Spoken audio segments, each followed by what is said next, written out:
السلام عليكم، بسم الله الرحمن الرحيم، والصلاة والسلام على سيدنا رسول الله. بالنسبة كنا عاملين فيديو قبل كده، إن بمسدس واحد ينفع نرش كل حاجة يعني.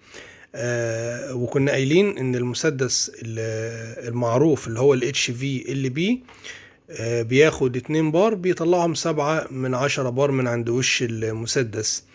والمسدس ال LVMB بياخد الاتنين بار بيطلعهم تقريبا 2 بار او 1.8 بار، فهيكون الفينش بتاعه او الحبيبات بتاعته هتطلع اصغر من ال HVLB.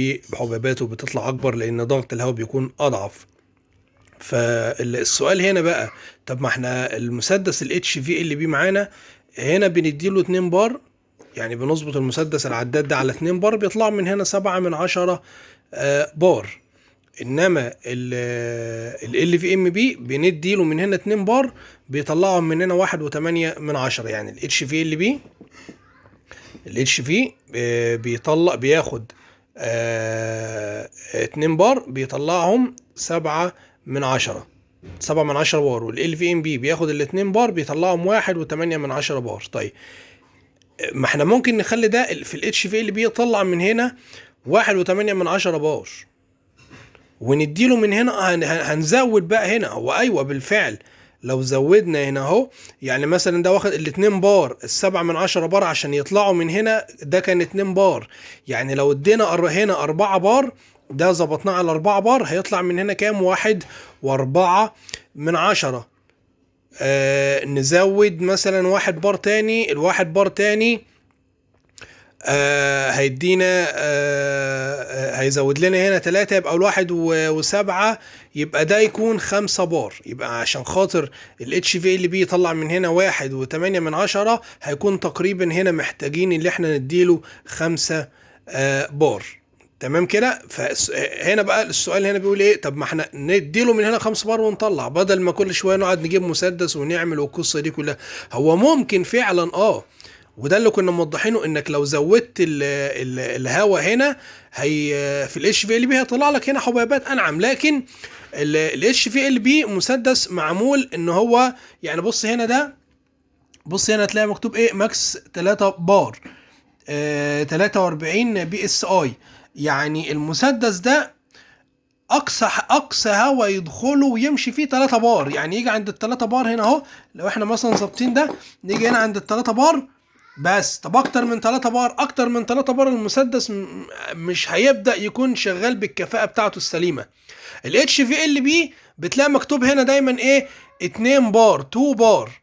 او ال في ام بي بتلاقي مكتوب 2 بار او 2.5 بار.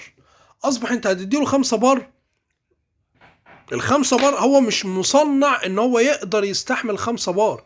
مش انه يقدر يستحمل 5 بار بس، لو اخد اكتر من الاتنين بار او الاتنين نص بار هتلاقي حصل خلل في الرايه. يعني الرايه بتاعته لما بتديله 2 بار او 2.5 بار، الرايه بتاعته اللي هو الشمسيه بتاعته بتطلع عامله كده مظبوطه كده. كل ما هتزود في الهواء اكتر من المسموح بيه هتلاقي فيه حصل خلل في الرايه. هتلاقي الرايه دي عامله كده اهو، مش مظبوطه. هي مش مظبوطه، الوش مش مظبوط، لا، لان انت اديته هواء اكتر من المسموح بيه. ال5 بار ده كان فيه مسدسات زمان او مسدسات موجوده حاليا يعني، ولكن دي كانوا بيشتغلوا بيها زمان قبل ما ينزل الاتش في ال بي او ال في ام بي. دي كانت بتشتغل على 5 بار، كنت تلاقي المسدس مكتوب عليه هنا 4 بار و5 بار. كان ياخد ال4 بار و5 بار يطلعهم من هنا برضك 4 بار و5 بار. دي كانت مسدسات في الاول، ولكن كانت بتهدر كميه خامه وبتعمل عفره كبيره، ولكن الفينش بتاعها كان يعتبر اعلى فينش واعلى فينش من ال في ام بي كمان. فالمسدس الاتش في ال بي مش هينفع ان هو يستحمل اكتر من انت مسدس اتش في ال بي وجرب. وده كنا عاملين عنه فيديو، جبنا اتش في ال بي وادينا له اكتر من 2 بار. بدا ان الرايه لما كانت على 2 بار مظبوطه بدا يحصل فيها خلل. ما كانتش مشكله في الوش، ولكن كانت نتيجه اللي احنا ادينا له هواء اكتر من اللازم. وده ان شاء الله نسيبه لكم في التعليق المثبت. لكن ممكن يوصل معاك 2.5 بار ماشي، 3 بار الا شو، لكن اكتر من 3 بار ما افتكرش ان هو هيطلع لك الرايه مظبوطه. ده كنا عملناه عملي فعلا.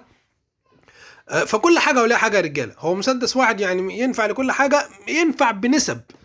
بنسب، لكن مش لدرجه اللي احنا ايه مثلا، يعني ما اجيبش مثلا مسدس الفونيوتو 1 و2 عايز اشغله زي 1 و7، او مسدس فونيا 1 و7 اشغله زي فونيا 1 و2، او مسدس HVLB اشغله زي مش عارف ايه.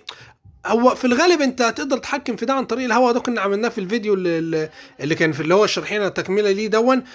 ولكن يعني هي فيها لفه احيانا تنفع، ولكن نقطه زي دي لا، الHVLB مش هيستحمل ال5 بار طبعا، هيبدا يحصل خلل في المسدس. اللي عنده اي اضافه اي تفاصيل يسيبها لاخواته، ما تنسوناش في دعوه حلوه. والسلام عليكم ورحمه الله وبركاته.